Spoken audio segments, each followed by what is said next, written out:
Hello. Hi, is this Rustin? It is. Hey, Bob, how are you doing? Good, how are you? I'm doing wonderful. It's good to get a chance to chat with you again. I think it's been about 4.5 years since our last confab. Right, I recognize your name. That's right. How you doing? I am doing wonderful. So how is everything in the world of Bob Kulick? Been pretty busy, I have to say. You know, sometimes it's all at once or not at all.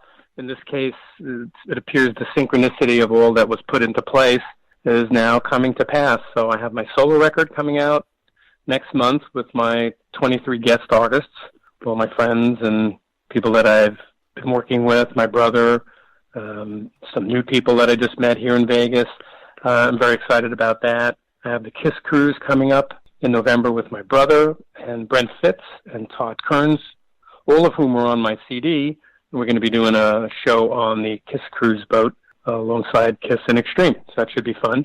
And my production skills are being showcased again vis-a-vis the release of the Motorhead Undercover CD, which encapsulates a bunch of their cover songs, of which I produced 4 of.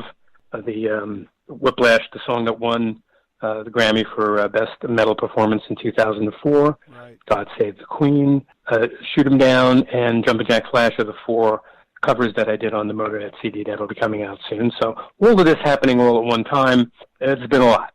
You know, still producing a young artist. So I've been pretty busy and happy that I'm still doing what I'm doing. Be careful what you wish for, right? Yeah, exactly. Skeletons in the Closet, as you mentioned, releases September 15th, I believe. It's been a long time coming. It's been a long time coming, but couldn't be done without certain things coming together, the encouragement and support of my girlfriend, Julie Berganza, the photographer who took the pictures of me on the CD, encouraging me, somebody who had already checked out. I'd already checked out from doing anything like this. But because of her encouragement, her introducing me to Bobby Ferrari and the great studio that we wound up recording at, and Doug Katsaris, my former Balance bandmate, who co-wrote the 4 songs that are the new songs on the record. You know, sometimes things just work out in a way that makes things feasible, whereas before they're not. And, of course, Skeletons in the Closet gives us a nice mix of new songs, as you mentioned, along with some classics that you pulled from the Murderer's Row and Skull albums. Was it sort of difficult to choose which of those gems to pull into this project? No, the nuggets from the closet, there's a bunch of them, but these were the ones that I thought would fit best with the other 5. So it was kind of fitting the continuity and the mood of the new material. Yeah. Gotcha. Yeah, because I thought, wow, I'm surprised not to see I like my music loud, but obviously it makes sense with what you're talking about there. Yeah, and having these songs that were below the radar, right, so to speak. So as we mentioned, there's 4 new original tracks on the album, and rather than one vocalist, obviously you chose several different voices to bring the songs to life. Did you know as you penned these songs who you wanted to sing each one? No, Doug had did a vocal on our demo, right. So this way we were able to call Robin McCauley and say, so I want to send you a song, see what you think. This way they heard a complete song with somebody singing it. So we didn't know who until they were done, and then we discussed and went through it in a logical manner. Obviously, Dee's a more bombastic, growlier singer, so London was perfect for him.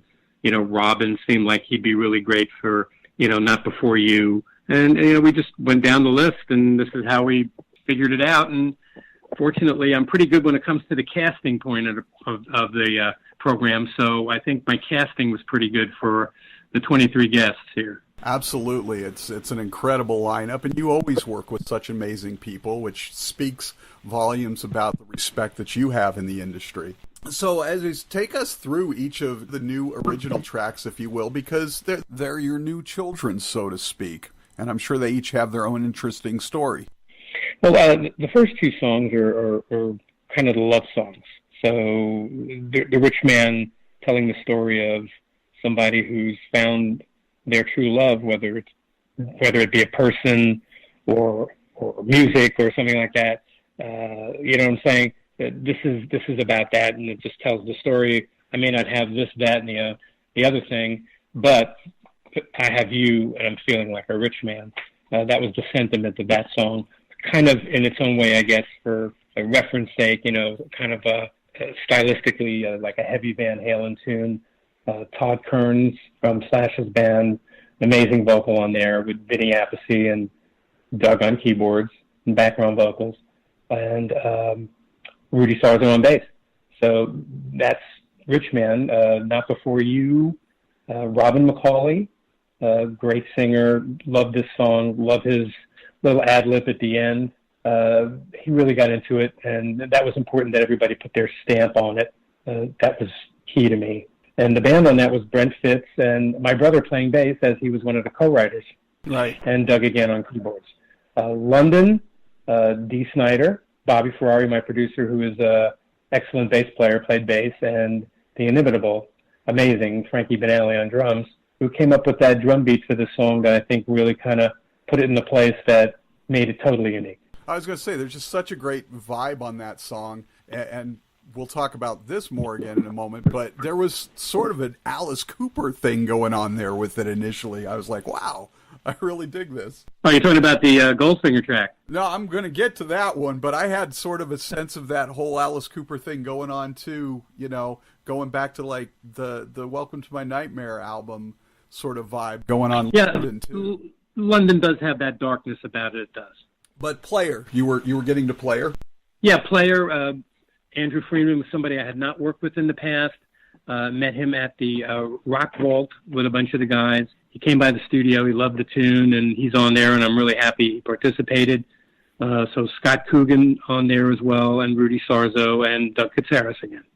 Right. And then, as you just alluded to, you guys did a wonderful take on Goldfinger. And yes, when I heard the track, I initially thought Alice Cooper himself was singing on it because Vic's voice is, and the vibe of the rendition and everything was just so Cooper-esque, so to speak. Yeah, I've been really lucky and good at reinventing Sinatra tunes and all sorts of other kinds of material, Broadway show tunes that I did with Dee Snider, the Sinatra songs from the Sinatra record I did.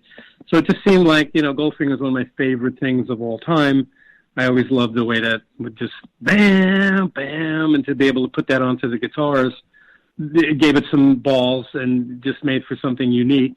And, I like to take chances. So this was a chance to see, so let's see what this would sound like done up like a rock tune. And those are the 5 new pieces that you have on the album, and of course the classics from Murderer's Row and Skull really rounded out. What was the hardest part for you in putting this record together?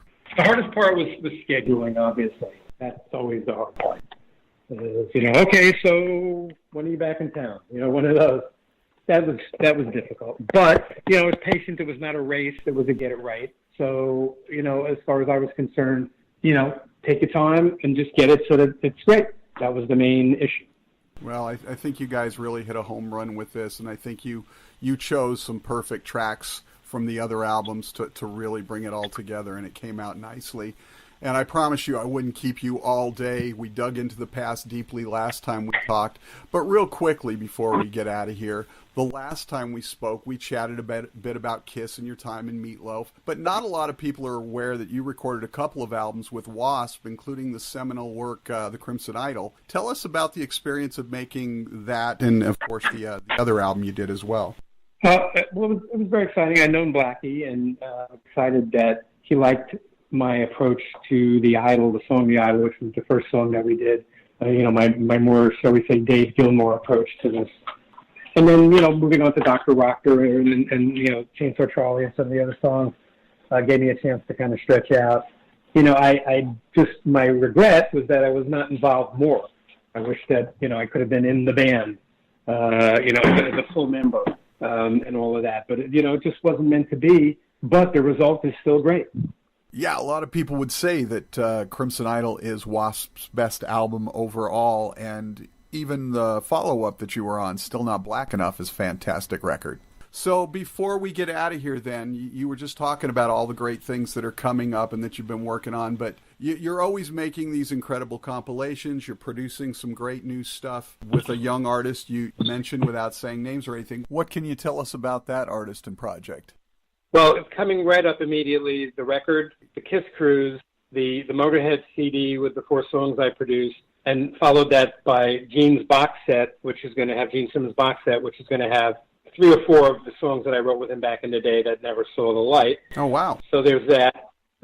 Bobby Ferrari, the producer, and I have been working on a couple of new recordings with younger, newer artists. We have a 14-year-old from Florida named Jacob Reese Thornton. And this kid is phenomenal. He's a songwriter, guitar player, singer, and his lyrics and all of it are highly advanced for 14. And let's face it, if there's nobody to carry the torch after we go, who's going to do that? So it's real important that we nurture young talent and bring them to the point where they'll be able to follow us, and to that end, happy to be working with Robert Knight, the famed photographer from that took pictures of Zeppelin in the 60s and the Beatles. He's one of the greatest photographers that ever took pictures of the scene. And reality is that he's got this organization, Brotherhood of the Guitar, trying to get kids to pay attention to the guitar, and it's really very worthwhile. And this kid Jacob was part of that, and that's how we found him. Nice, excellent. So you're working with him on this. Is there any anticipated time frame for when that might see the light of day? Hopefully next year. Bob, I appreciate you taking a few minutes. Skeletons in the Closet out September 15th. Fantastic record. Everybody needs to pick it up. It's always an honor to chat with you, my friend. Thank you so much for your great questions and your interest. I hope everybody digs this. I really appreciate it. Thanks again.